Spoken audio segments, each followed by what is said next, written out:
আসসালামু আলাইকুম ওরহমতুল্লাহ। সুপ্রিয় এলাকাবাসী, সুপ্রিয় ভাই এবং সুপ্রিয় বোন, প্রিয় দর্শক, আমি সব সম্প্রদায়ের মানুষকে বলছি, আপনি যে এলাকায় যাবেন, যে অঞ্চলে যাবেন, আপনি দেখবেন যে রাস্তাঘাটা নোংরা আছে, কাদা কিচাড় আছে, পানি জমা আছে। তো আপনি ভাববেন যে এখানকার মানুষের মানবতা নেই। এরা সবচাইতে বুদ্ধিজীবী মানুষ আছে, এখানে সব শিক্ষিত মানুষ আছে, জ্ঞানী গুণী মানুষ আছে। আর আপনি যেখানে দেখবেন রাস্তা পথ ভালো আছে, পানি জমে নেই, কাদা কিচড় নেই, মানুষ কোনো যাতায়াতের সময় কষ্ট পায় না, তা আপনি ভাববেন যে ওখানকার মানুষের মানবতা আছে, ওখানকার মানুষটি আদর্শবান আছে।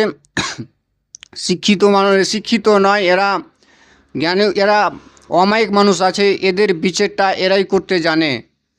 আর যেখানে দেখবেন আপনার রাস্তাঘাট পানি জমা আছে, মানুষ কষ্ট পায়, যাতায়াতে যাওয়ার পথে মানুষ অসুবিধা হয়, সেখানকার মানুষ জ্ঞানীগুণী আছে। এদের বিচার করতে জানে না, এদের বিচার মূর্খ মানুষের কাছ থেকে এরা করে নিবে, ঠিক না? এরা মূর্খ মানুষের কাছ থেকে করে নিবে। এরা শিক্ষিত ঠিক, কিন্তু নিজের বিচার নিজেই করতে জানে না।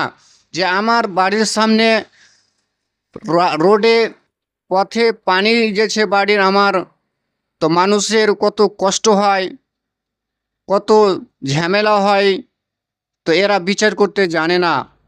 তো আমি আপনাদেরকে বলবো যে আপনারা যখন পানির ব্যবস্থা করতে পেরেছেন বাড়িতে, তো একটা আপনি দয়া করে ওই বাড়ির পানি রোডে ফেলবেন না।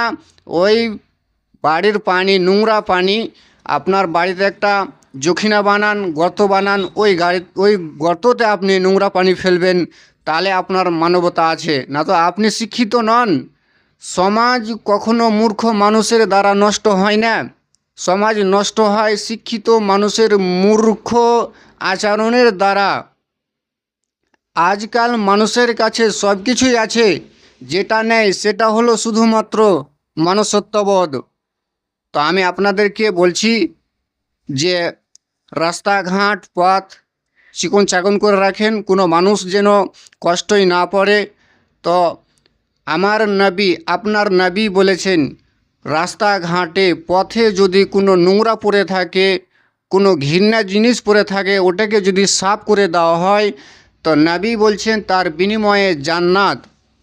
এবং আল্লাহ রসুল এটাও বলেছে, যেখানে দেখবেন রাস্তার ঝামেলা চলছে, ঝগড়া চলছে, ওই রাস্তা ডবল হবে, কোনো জ্ঞানী গুণীর কথা চলবে না। পরিষ্কার রসুল বলে দিলেন যে এই রাস্তা নিয়ে 4 ফুট রাস্তা নিয়ে ঝামেলা, তো ওখানে হবে 8 ফুট রাস্তা। আল্লাহ রসুল পরিষ্কার বলে দিলেন। তো আমি আপনাদেরকে বলবো যে আপনারা দয়া করে সতর্ক হন, আপনার বাড়ির সামন রোডকে চিকন চাকন রাখেন।